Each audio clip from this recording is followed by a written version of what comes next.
everyone. This is we're just doing an impromptu live stream here with JLiu, hailing from Vancouver, Canada. Well, welcome, Justin. Thanks, This is the Punching Pandas Nolan. live stream. Punching Pandas live stream brought to you by Boba Cabana for the freshest bubble tea in Vancouver. Boba Cabana. You know, I hope I've never tried it, so I can't vouch for it, but Justin obviously has, and he can testify to how environmentally sound and conscious they are. Although he didn't say a word about the quality of their tea, so. No, but the jars, these jars are reusable bubble tea jars are pretty stellar. But is the quality of the masonry jars, are they that great, or is it top notch? Is it top notch? Is it the ball masonry jars? Bernardine. Oh, that's right. It's Canadian, so it's. Bernardine? That looks pretty quality. Yeah, metal straw. Yeah. Still a plastic lid, but that's okay. I can forgive him for that one. Oh. Yeah. You know, I guess you would have to do plastic lids or metal lids, right? I guess you could, but it's probably a bit harder to cut a little hole in there for the straw. What if they did edible boba cups? They would come. They would be sleeved in a piece of disposable plastic, biodegradable plastic. They used to have that that you could eat. It wouldn't be edible, biodegradable. No. But you the whole thing would be, I don't know, somehow. I'm coming up with a lot of bad ideas, in those last two sentences. So it's not. I should stop talking about boba. Although I can use one about now. Unfortunately, there's none close to us in the Bellevue area or in the Kirkland area yet. But could you Uber Eats it? Maybe. Actually, no. There's not a lot of boba shops that are open past 10 p.m. Fair enough. We're not as metropolitan as you guys are, and I kind of doxed myself where I am located. I'm in Seattle area. Well, up in Vancouver here, they close pretty early too. Most of the ones around us close around 7. You know, we actually had, in the Bellevue area, there's, I don't know, it felt like there's another 2 boba shops that opened up. And even then, it feels like, I don't know, it's almost like you could open any kind of boba shop, no matter how good it is, and you still, I don't know, you hire high schoolers to mix the drinks for you, and I think you could, you wouldn't. It seems like a low risk type of business to invest in. But with that said, I feel like I wouldn't want to drink boba for the rest of my life if I opened up one. Yeah, you'd probably get a little tired of it pretty quickly. Yeah. So let me move forward here a little bit. So since we are both creatives, we can talk about any kind of art or designer type of topic, I suppose, that kind of relate to our crowd who is not watching at the moment. But oh wait, yeah, I'm on a different. Oh, that's interesting. Yeah, so I'm looking at a different dashboard. But I guess let me just double check to see where this is streaming to, because this is curious. It's I don't know where this stream is going to because I don't see anything on my YouTube channel. Oh, that's kind of crazy. We could be streaming to some other random channel. Oh, where is it going? Well, for the viewers that aren't aware, we are trying this new service called StreamYard. Mm-hmm. This would be the first stream? Yes. Yeah. So bear with us for working through the kinks.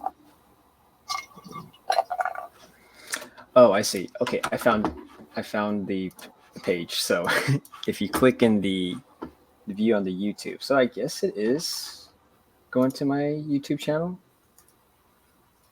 But it's not showing up right now as a live thing. So I have one person. Well, we have one person watching, but I don't know if that's considered you. Let me just tweet that out to see what would happen. Hey, from your subscriptions. Late night stream with JLiu. It's live now. I see it on YouTube. Okay. Late night stream with JLiu. You don't have a Twitter account, do you? late night stream. Oh, you're coming in. I'm coming in hot again. Yes, I just posted on Twitter. So one of the things I was thinking about, I was doing a live stream earlier today, and I was just ranting to myself because no one else was watching. But this could be an interesting topic for us to tackle. I think. So one thing so the other night I was looking for something on Netflix to watch, and I was in the mood for something like something Asian in the sense of like some Hong Kong movie or some K drama. I don't watch those things, but for whatever reason I just felt like picking it up. So I was looking and came across this show called Mr. Sunshine. So it's like a period piece K drama set in like the turn of the 19th century, and it stars Byung Hoon Lee. He played Storm Shadow in GI Joe, the GI Joe movies, the Korean guy. Whoa, no way! Remember him? Did you ever see those movies? No, I don't remember. Wait, are you talking about the live action? Yes, the live action first one or the one with The Rock? He's in both of those, I think. Storm Shadow's like the guy in the white white guy. Ninja. Yeah. Yes. Okay. I'm following. And so, like the budget for this TV series is like pretty. I don't know, something ridiculous. Like, I don't know. Owen said it was. I don't know how much, but there's like explosions and ships and special effects and all this stuff. So it's a pretty.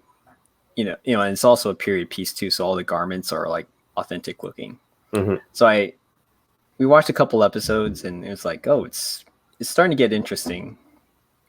But I had watched the first episode and then like the next day I was like, oh, I'm not sure if I should continue the series. So I wanted to look up something else Asian. And then I came across this show called Wu Assassins. Oh, I heard about that one. So what have you heard? Well, apparently it's pretty good. It stars the guy from The Raid. I don't know if you've seen that one. Oh, like okay. Indonesian martial arts guy. Yeah. Yeah. So you heard it was good. I heard the action was pretty good. The action scenes. I don't know about the story. Okay. So I watched about one episode of it, and I would say some of the action scenes. So I never seen The Raid, so I don't know what to expect from it. So I think the kung fu in it was pretty, like right off the bat, it starts off with a bang, right? Mm-hmm. But you could definitely tell like that's like the highlight of the story. But everything else is kind of a steep drop after that with regards to the other elements of it, like dialogue. Oh man, it's on a dialogue is not the strong suit of it, and there are definitely some cringy lines in it. It does have like some people I recognize, like the Iron. I mean, I always call him the Iron Chef guy. I forgot what the actor's name is. He's on Iron Chef America. Oh, I know who you're talking about. He was also in John Wick 3. Yeah, John Wick 3. Yeah, I actually don't remember much of John Wick 3, to be honest. No. I haven't seen John Wick 3. I've seen John Wick 2, but I haven't seen the third one. Mm-hmm. But anyways, so I set the stage with that. So what was interesting to me when I was thinking about this was that it was interesting with Wu Assassins. Like, it's set in San Francisco, Chinatown, and it's like it has all the window dressing of like an Asian film, but it's Asian American. So like, to me, like when I'm looking at Mr. Sunshine, the Korean one, it feels like it's better storytelling, but then it also feels much different because it's coming from a different worldview in this sense. Whereas I feel like the Asian American experience is interesting, but it still feels kind of like American, but like it's not. It doesn't feel like, it feels like whatever's being put in there, it doesn't feel like an authentically Asian product, right? Or whatever you term Asian. And so one thing I was thinking about was like, oh, they're remaking Mulan, which is a Chinese story, but then it's coming from an American perspective, and they already had done like an Asian American sort of take on it, and now they're going to try to do like a Chinese. They're going to try to do a Chinese take on it. So I'm kind of curious what kind of values or messages they're going to try to put forth that may not be embraced by the Chinese culture. The true Chinese. So interesting. So you're talking beyond the look and feel, or is that also kind of a part of that as well? Well, I kind of rambled in that first part a bit, but mostly just to kind of present some details about it. But I think when I watched The Wu Assassins, it felt a little bit weird because, you know, he's like I didn't see this, whoever the main actor is. So I didn't, you know, when I first saw him, I thought like, oh, he's going to be, you know, this is our Chinese guy, right? Chinese Kung Fu guy. But then it's like, but he's kind of, you know, he definitely doesn't look Chinese to me. You know, he's obviously not Chinese. And then, you know, in the narrative, they're like, oh, you know, what part of you is Chinese? And he's saying, he says a line like, oh, the part that you don't see. And it's like, I mean, he's obviously like, I was looking at him like, he's obviously not Chinese. He's got to be a mix of something, right? And sure enough, he's Indonesian. And I'm like, but they're having him do Kung Fu and they're setting it in like in San Francisco, Chinatown. Everybody's speaking Cantonese, and you know they're trying to be as Asian as they can and dropping all these references. But I'm like, it feels kind of like you're trying to cram this Indonesian guy into like a Chinese American type of setting, where it feels like if you want to celebrate the Chinese American part, you kind of need like a Chinese guy to be in that role in a sense. But because it's like you kind of you're introducing kind of these new like these novel settings that normally get put into Western media very commonly. So you kind of have like it would be interesting like to just explore like the Chinese American Chinatown setting. But now you throw this Indonesian guy in there too, so now you have like a double fantasy type of thing, right? Yeah.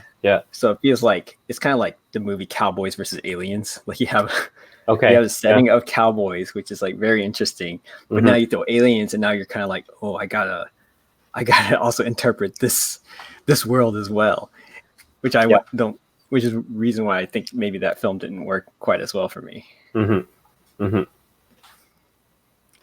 That's what I think. So I don't know if that's controversial, but I kind of felt like it'd be kind of cool to like celebrate the Indonesian-ness of it than trying to cram him into like, oh, well, he's Asian, so he could fit into this Chinese American setting.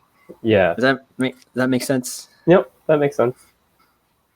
Yep. Oh. Yep. Do you think it's because what's your take on it? Do you think it's because you can tell that that's not a Chinese actor, and so for you it's a little jarring, or it just feels off? I thought about that because I'm like, well, for me it's like I can, you know, you can do like that rough pass of people, right? It's like, oh, that guy looks more Korean than like Japanese and stuff. So yeah. Whereas it's like to other cultures, we probably all look the same, right? Yes, yeah. I would use a phrase. I would like to use a phrase now, but I don't know if that would get us banned. Not the 5-letter word, but it's more like the 8-letter word, I guess. I don't know. To me, I always think that phrase sounds funny. It just sounds funny either way. Like, so I think that's. I'm trying to figure out what 8-letter word you're referring to, but yes. Oh, it's just Chinaman. Oh, got it. But I mean, I've heard it myself. I've been called that, but I don't know. I think there's just something funny about it too. Like, especially in like the Big Lebowski. You remember that part? No, I have to say I haven't seen that movie. Oh, you haven't? Oh, well, yeah. There's a pretty funny part about that where it's like these thugs come in and one of them's Asian and they like pee on, you know, the dude's rug, and then when the dude's like doing his description of the suspects, he's calling the guy a Chinaman, but then like his other friends are like, it's Asian American, you know, like they're constantly like correcting him. So it's like an ongoing joke. Yeah. So, but anyways, that was just something that I just was thinking about in the last couple days. Mm-hmm. Interesting. Interesting I don't know if you had any reflection. thoughts about that. No, I just feel like I have to go and watch this now. You've got me The Wu curious. Assassins. The Wu Assassins.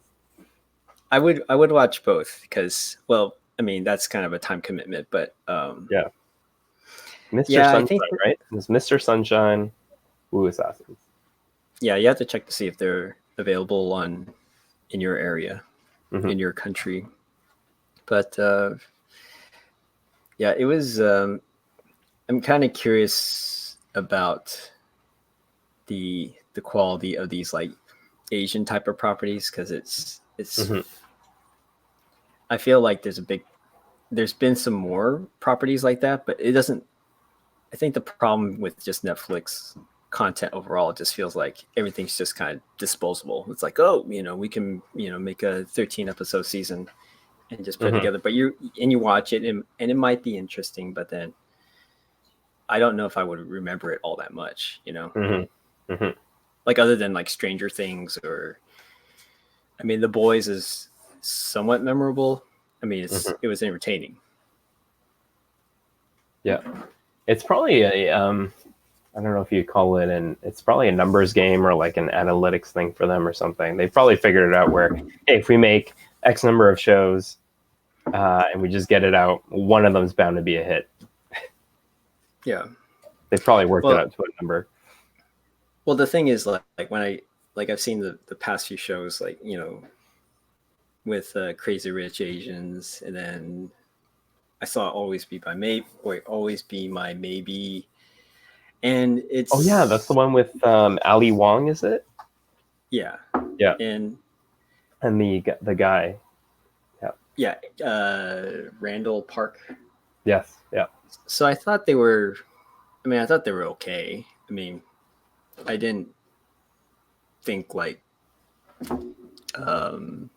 Crazy Rich Asians was gonna like it wouldn't like crack my... I don't know if I would crack my like top 100 films I've seen it in my life, but I mean, it just felt like it was a competent enough film.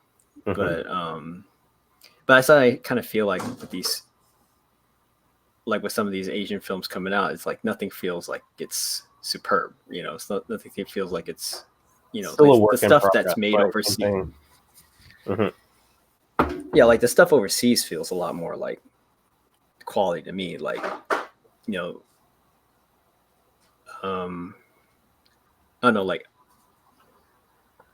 I'm trying to think of like what's like something super interesting or like something like Infernal Affairs feels like it's very interesting. Granted, it does feel like a very Hong Kong film. Yeah. But in terms of just the Western market, I'm wondering like, is it just that we just need to pump more? They need to pump more out, and then eventually they'll get like a gem, or is it like?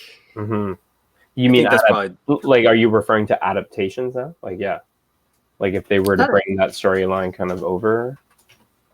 Not adaptations, but just a film with like, with the Asian lead in it. I guess like to me, it just there's a thing with the whole,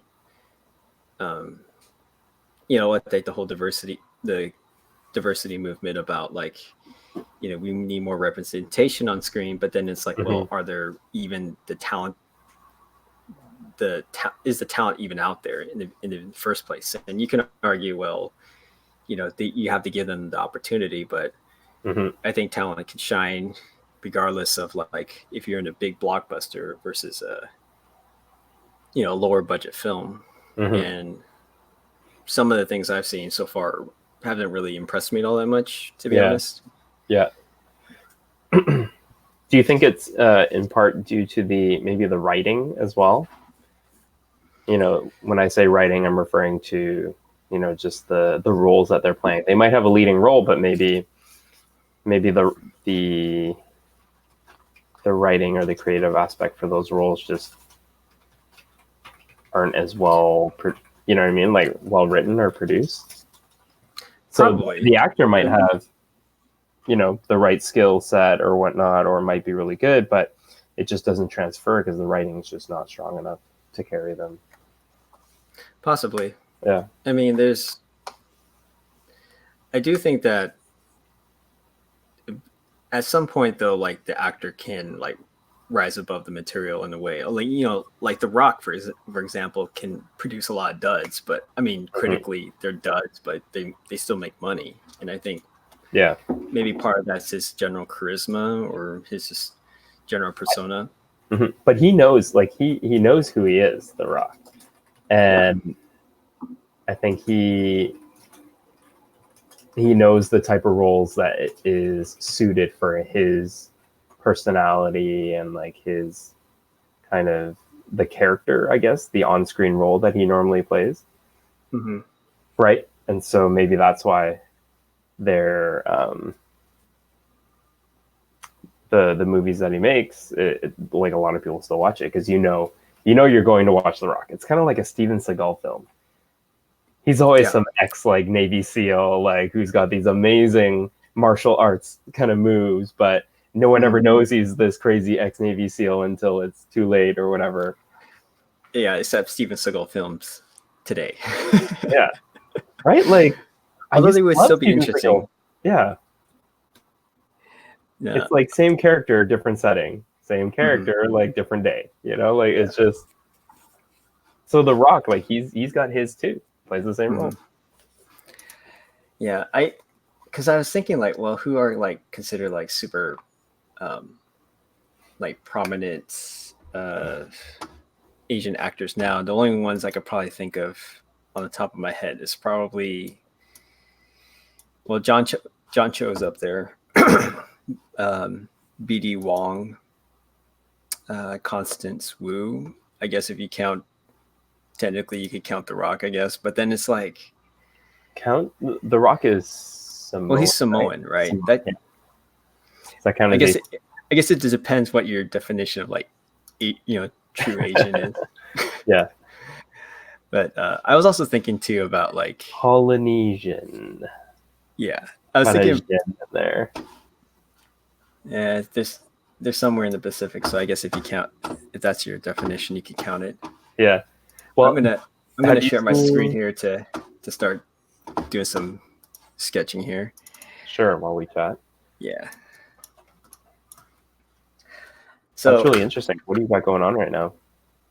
this is like I'm trying to do something for my Behance. So it's trying to do a story, like a loose story, like a children's book, but then that I can just like exercise a different type of style for children's book, but that um, it's I'm trying to see if I can finish the whole book, and Mm-hmm. I don't know if it's something I can publish, but it's mostly just to be more of a portfolio piece. For So sure. so that I did one spread the other day, and it's right here. It's loading it up. Well, this is a big file, but Mm-hmm. Oh, nice. basically, yeah. So I just was playing around with textures, looking at different types of styles, trying to see like how can I create a really organic look, Mm-hmm. and also be repeatable. So it took me a little bit of time trying to figure out like I think this is the style I might go with for the rest of the book. Okay. But the story is about it's about a giant gorilla trying to find the perfect picnic spot, Mm-hmm. and he's always getting harassed at every place he's trying to find. So he's trying to Mm-hmm. find the perfect place, but then there is no really real perfect place, and so it's about more about the perception of what is the perfect place Mm-hmm. in the end. And the idea came about when I was thinking about. I thought about this like probably a decade ago, but there was. I just thought like King Kong on top of the Empire State Building, flinging, uh, you know, The airplane. shooing away the airplanes just reminded Mm-hmm. me of like him, us shooing away flies. And so I just thought like, oh, he's just on a picnic and he's constantly getting harassed by like bushmen and helicopters and tanks and all that stuff. So Yeah. that's why it probably won't it won't ever be published. at least through it. It won't get picked up by a publisher, but at least it's something that I can at least, kind of not a throwaway project, but something that's a little bit more lighthearted that I could still produce. I'm trying to figure out how to draw the humans to make them look small enough, but not get too crazy with the details. So here he finds a perfect spot in the meadows, and then the next page is like, it's something like, is this the perfect picnic spot? And then you turn the page, and then he's like, getting attacked. Yeah. No, there are too many people. And then the next one would be, I think in this thumbnail up here, it's like, he comes across some hills. He's like, is this the perfect picnic spot? And then he gets attacked by big game hunters who are throwing down rocks at him. And so the line will be like, no, there are too many rocks. And then the third one, eventually you see like a nuclear bomb go off. So that's kind of how. That's a little extreme. Yeah. It's more so like, it's kind of like going in with that big monster movie trope. And I actually did a dummy book right here for one of the previous drafts. So here he's getting attacked by the military, and like I said, this is probably not going to get picked up by a traditional publisher, but it's it's just something that I feel like I have to get it out. So this is, his name is Hugo. I had to change it to Hugo, I think. What was his original name? It used to be Kong, but then it went to Bobo, and then Biombo or something like that. I don't know. And then eventually it's like, just name it Hugo. He's like huge, right?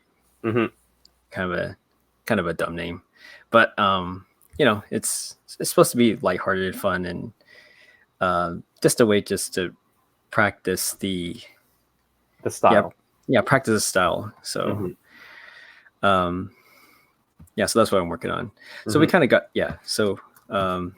well, I don't know if we need to go back on topic, but we can talk a little bit about how is your design, or how is your story writing going for yourself? Writing your personal story. Still exploring, but I'm finding that sometimes I'm getting a little too. I think I'm trying to be a little bit too perfect with it, and it's leading me to just not take action. There was a term for it. It's like analysis paralysis, or paralysis analysis by analysis. Yeah. So you feel like you need to think and like have like the perfect idea or plan everything out exactly before you can take action. And I think the just that alone is preventing actual work from happening, or actual baby steps, or whatever it is. Like, you just taking practical steps towards accomplishing what you're trying to accomplish. So that's the challenge right now. Yeah. I was about to say, I kind of ran into a little bit of that doing the style for this, because this page took a lot longer just to figure it out, because I was like, well, I have to make sure that I know exactly how he's going to be created, so I don't have to like redraw him and stuff. And I realized like I should just need to make it. I just need to just get it just started and see what happens. But did you end up moving forward then? No, not quite. Still paralyzed. Yeah. What's part of the early drafts? No early drafts yet. I have no idea. Yeah. Drawing blank. So you were talking about doing,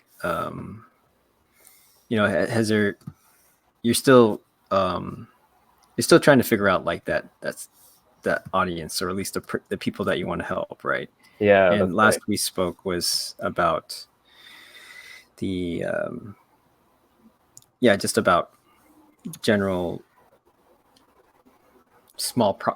maybe small businesses, but then there's also the charitable the nonprofits. But then it's like, well, the nonprofits have some, they can also have their hangups as well. The budgets are also an issue, and then there's a countless number of of nonprofits that you can contribute to, but then it's still a blank for you, which field, I suppose, you want to go into. Hmm. Yeah, I think the challenge right now is trying to figure out exactly what problems I'm solving for people and for clients, or at least identifying my ideal clients and then understanding, what specific problems I'm helping them to solve, Mm-hmm. with the skill set that I have right now. Um, and with the understanding that, I'll, if I'm able to pick a direction, then I'll probably be able to have a clearer idea of the type of skill set I would need, and I can kind of work on those slowly. Mm-hmm. Um, so yeah, I mean, like I feel like that question of who am I helping, or what's the market, or the type of person I'd like to help, is quite important to answer. Um, Most of the clients that I've been working with right now are lifestyle brands, or small business owners who are just starting out, creating a lifestyle product. But it might not be that might not be the desired end goal. Like, I don't know if I want to stick with these type of clients. Mm-hmm. Perhaps I want to branch out and do some different work. So kind of answering those things for myself are quite important. So if you could have a dream client like right now, what would that be? Ooh, Like if Nike just knocked on your door, is that like, is that something you would, like, say like you had all the money in the world? hmm. Would you want to do that? Or is it like, I kind of just don't, you know, or is it like, yes, I will? I would definitely jump on that, but it also depends on what it is they would probably like me to do. Mm-hmm. Um, but yeah, I would totally jump on that. Nike Is would it, be a terrific client to have. well, is it more for like the monetary side of it, or is it the name recognition, or is it like what's the most important factor in that decision? That's a good question. I think at this point in my career, if they came, it would I would want it to be an opportunity to work with them, to work in their team, to work with their team, or work on one of their teams, um, on a creative, like to be able to learn from them, see their process, because obviously they have a pretty stellar creative team. Mm-hmm. Yeah. Yeah, I was looking at some of the work. Well, not directly related to them, but to Wyden and Kennedy. It was because I saw some of these ads on YouTube about um, slightly exaggerated, or there's like these Oregon tourism ads. They're slightly exaggerated, but they look like full out Miyazaki style animated films. Oh, And no way. yeah, and it was done. They were done by Wyden Kennedy, but they contracted out to shoot. What were their names? It's a Denmark studio that I'm familiar with their work, but it's called something like something with the Sun Studios. I should probably link that in the description. But yeah, that was a pretty awesome. I don't know if you ever seen that film, but looks something like Wyden, Kennedy, Portland. Have you heard of Wyden Kennedy? You should. No. Really? No. They are. I mean, like, I might have seen their stuff. They're probably They're probably like the biggest like advertising. Oh yeah, let me do it here. Yeah, they're like the biggest advertising firm in the world. Wow.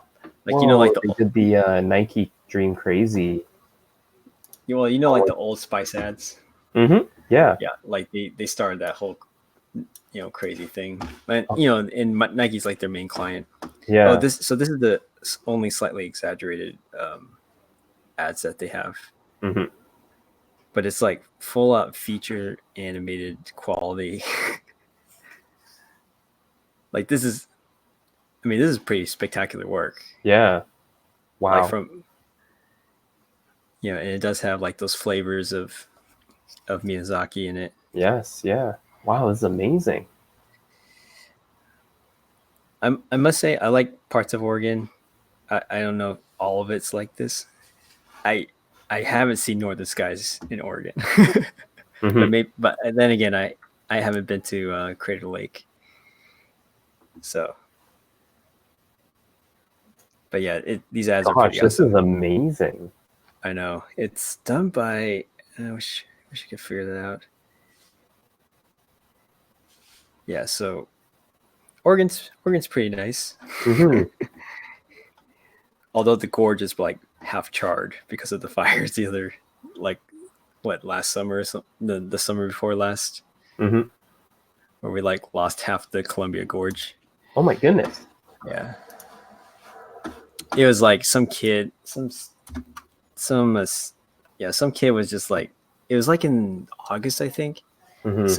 Some kids were like walking through like on the trails, and they're just throwing firecrackers off the side, and of course it's like in August, so like it's bone dry down there, and then it's like it sparked all this giant wildfire that just That's terrible. wiped out most of the gorge. It's something like I think it was like 200.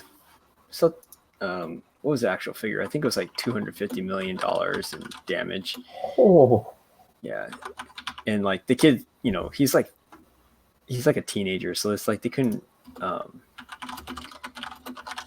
He was like only responsible. He could only like pay a certain amount. Him and his family, like, it's pretty much just bankrupted their family. It was like 2017.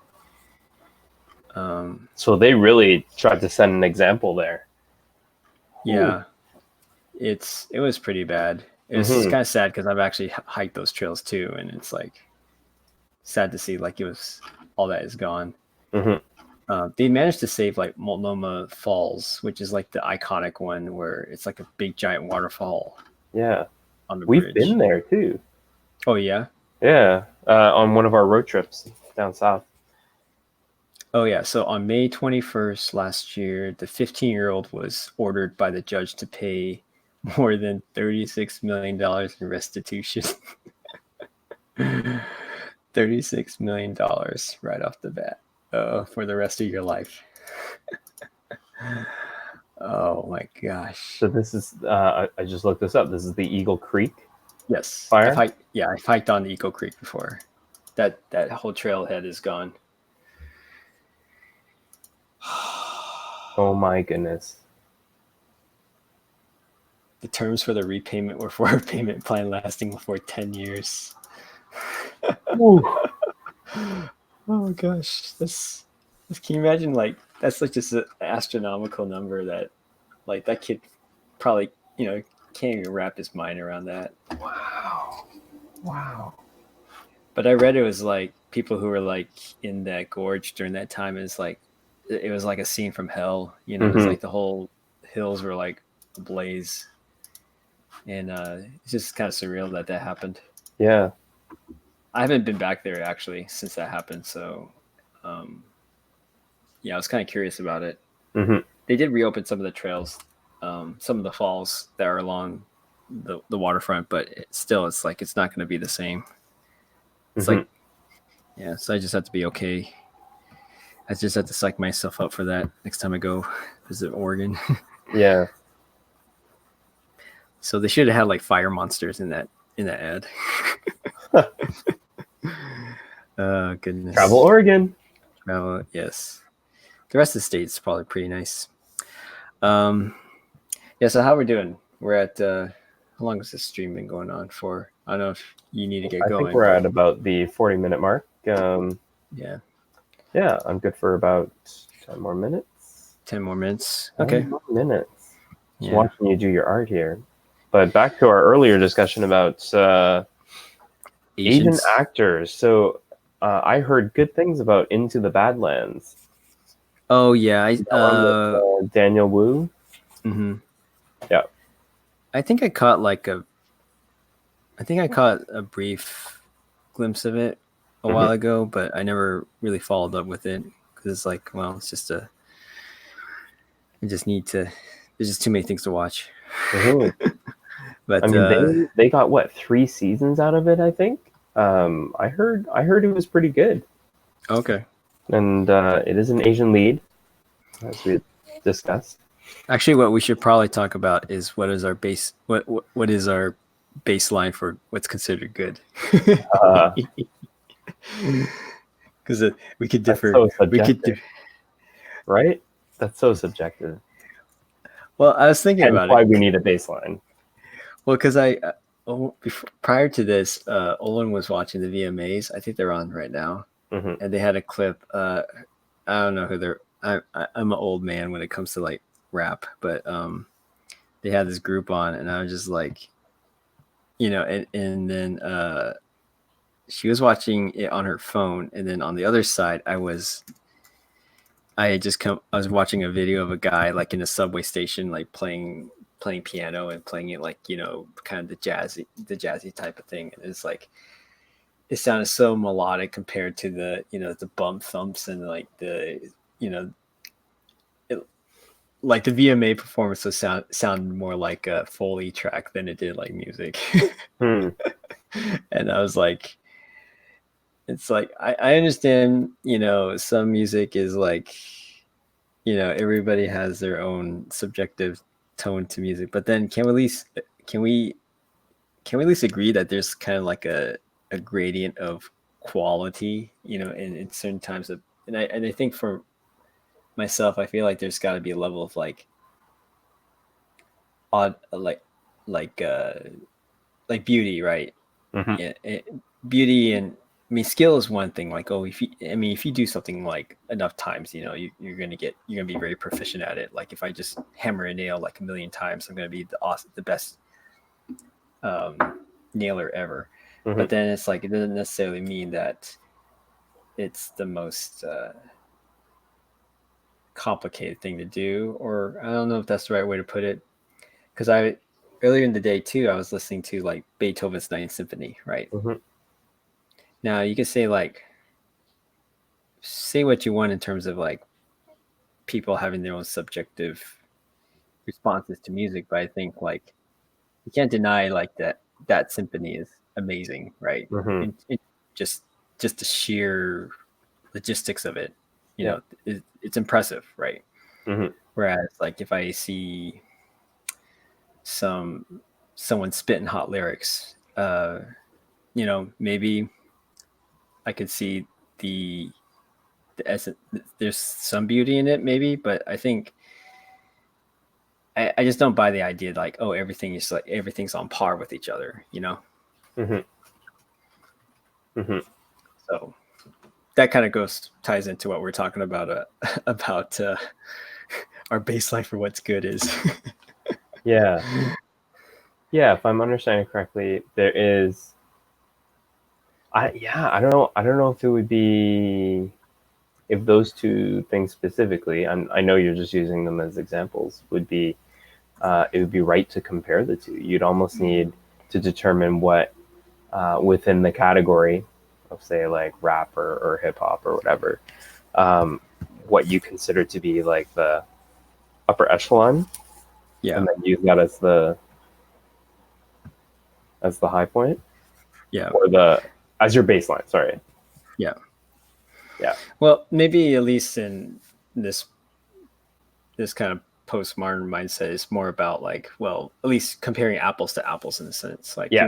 Yeah, for sure. you wouldn't compare like a folk song to say like, Beethoven's Fifth, right? Mm-hmm. Like it's good for what it is. But although you could probably argue there's a lot of the technicality required to like compose that symphony Mm-hmm. and the skill required to play is definitely much more advanced than say some old guy playing a banjo. But then in the right context, that person playing the banjo can have a really profound impact on people if placed in the right context, I guess. Yeah. So, I'm not sure where I'm going with that. We were talking about our baseline for movies, so Yeah. So, what's a good baseline with bad? So with something like Badlands, so I haven't seen it. I haven't seen it. It's hard to judge it. Okay, what do you think of Avatar? What do I think of Avatar?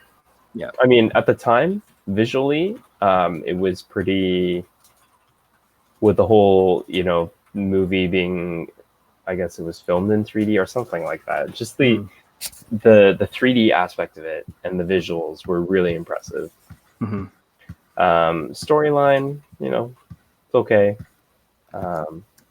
but just the detail in how the world was generated and created, it was pretty immersive. Like, I thought it was pretty entertaining. Yeah, Mm-hmm. but would you call that a great movie? To be honest, I haven't rewatched it.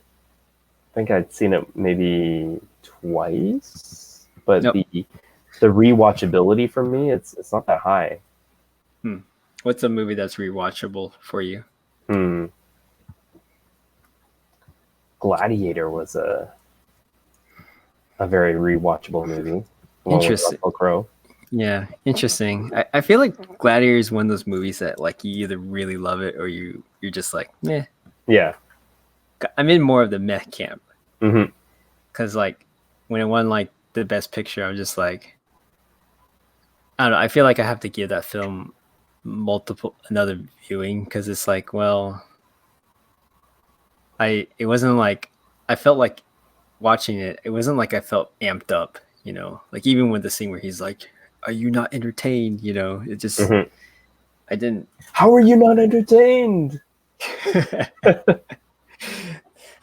Maybe because it had like. Well, let me think. Because I was trying to think of like the big. If it wasn't that impressive to you, it wasn't that impressive to you. Well, because they didn't really have like did they have like a big epic battle scene? Like they had one in the beginning, but that was kind of it, right? Mm-hmm. Didn't really have anything else after that. It was more like gladiatorial combat for the most part. Yeah, like I think it built up. It definitely built up. From him fighting on his own to to bigger battles in the Colosseum. Mm-hmm. And the defining point in that was the one where they were battling the people in the chariots, I guess. Mm-hmm. I think it was the Battle of Carthage or something like that. Anyway, so like that was the big uniting fight that united all the other slaves together, and he led them. That was like the climax. You know what? I gotta watch that again because I can't really remember that part actually. Got a bit of everything. Yeah, I mean, I do remember the romance aspect to it too. The hero falls from grace. Yeah, I'm best and seeks revenge. I'm getting more egg on my face the more I talk about this because I'm realizing I don't really remember much of that movie. Because I think there's a scene in there. Apparently, like one of the actors died during production, I think, and so they actually reused footage. Yeah, they reused footage of this old guy again in the same movie, like the same footage, the same camera angle, and they just put special effects showing like, a shadow over his face, and they made it look differently. Oh, no way. Yeah, is that was that Marcus Aurelius? The the guy that also played Dumbledore? Dumbledore. No, yeah. Like that old dude? Yeah. What was his name? I don't remember the actor's name, but let's see. Oh, I have to look this up.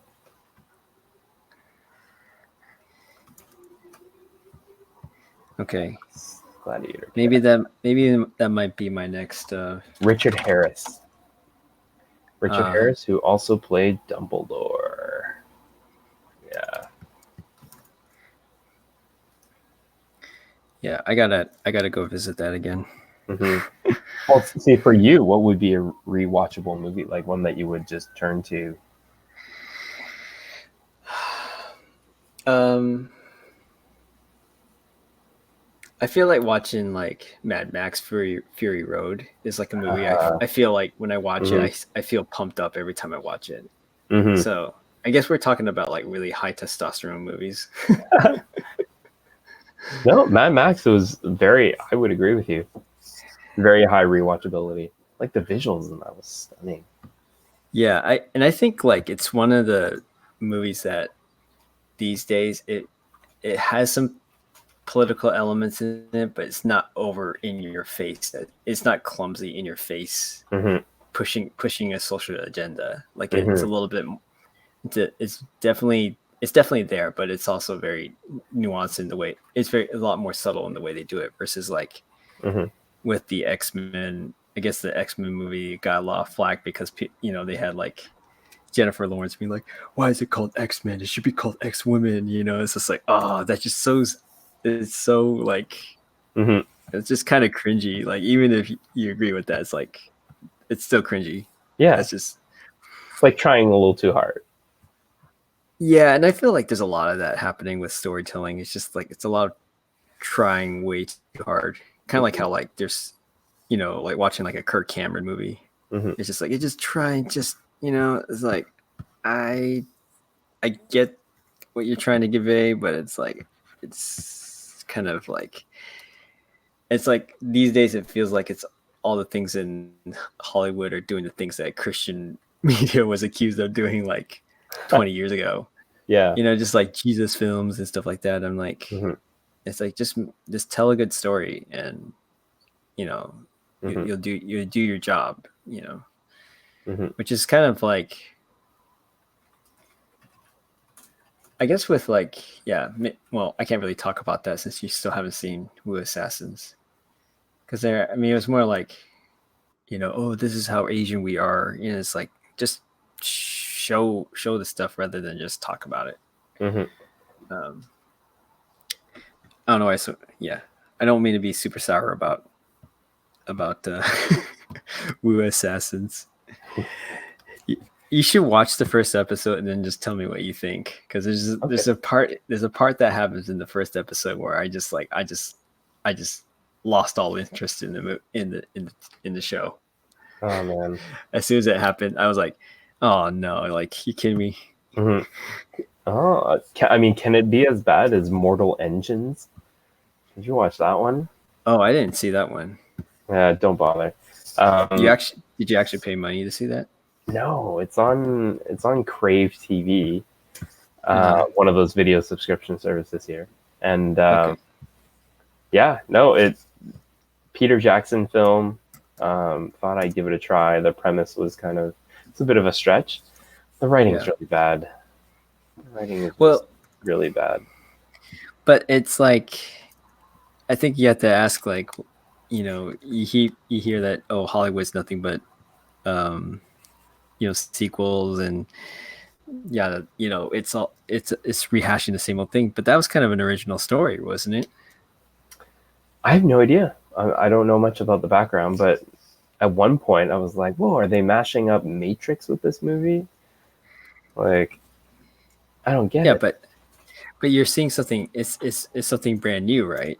Like you never seen cities being transported around the world. Like, is that what the premise is? Like every city is now a tank. Yeah, like a mobile city kind of thing. Uh huh. Hmm. So, but I mean, because I was wondering about that because to me it's like Hollywood's like recycling the same things over and over. But then even though like it got bad reviews, there's some virtue, right? To see Mhm. something new, even though But it's terrible, but right? but see, you can have a concept, but it's like you just said, like you still got to tell a good story. Like Yeah. it just felt there was something about the flow that wasn't really working. So Uh-huh. the flow of the movie, it just seemed like it was very predictable, um, Yeah. and I think, yeah, I can't pinpoint why it bothered me that much. They had an they had like, do they have like romance and stuff, or Yeah, it had a bit of romance in there. It's very predictable. Um, uh-huh. so maybe that's why. Maybe it's because it's following the formula, and you can kind of pick up on the formula. The novelty of these moving cities really just kind of wears off really quickly. Like Uh, you lost track of the rules?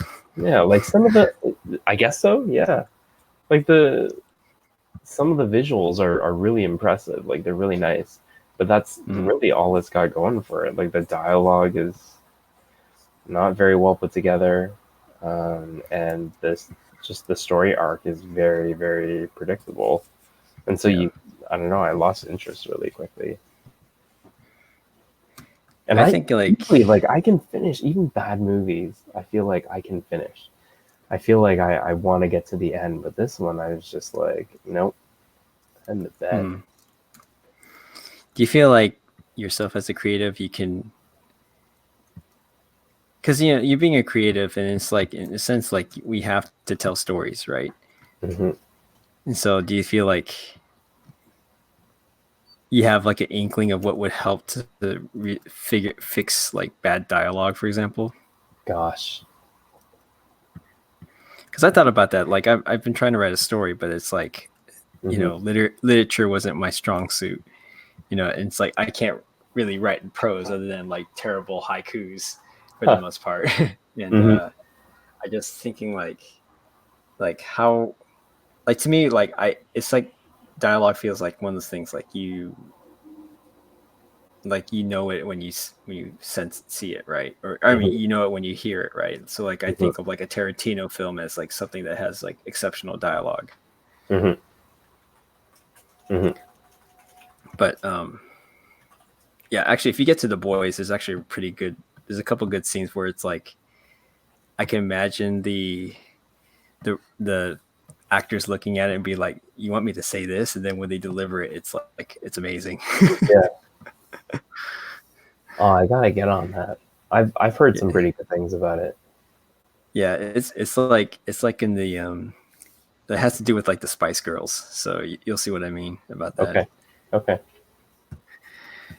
So so yeah, we're at like an hour. Yeah. Um, you want I to think it's call it a day? I think it's time for me to head off. Yeah. Interwebs, thank you very much. Me too. So, thanks again, everybody, for hanging out. Justin and I kind of do these um, Skype calls where we, you know, talk about what we're going through, and just complaining to each other every other week. No, but it helps to at least give ourselves a sense of like our goals and our what how we're thinking through our individual businesses. So yeah, feel free to like and subscribe and check out Justin's work in the link description. I put his website, JLiu.com. So feel free to follow him, give him a shout out. And yeah, I guess this is our second time on the stream together. So um, I hope you guys enjoy us babbling about random topics, but We'll be back. We'll be we'll back. be back again. Yeah. So you guys all have a great night, and Justin, I'll chat with you a little bit afterwards, I guess. So I'm just gonna end the broadcast here. Good night, guys. Fantastic. Good night.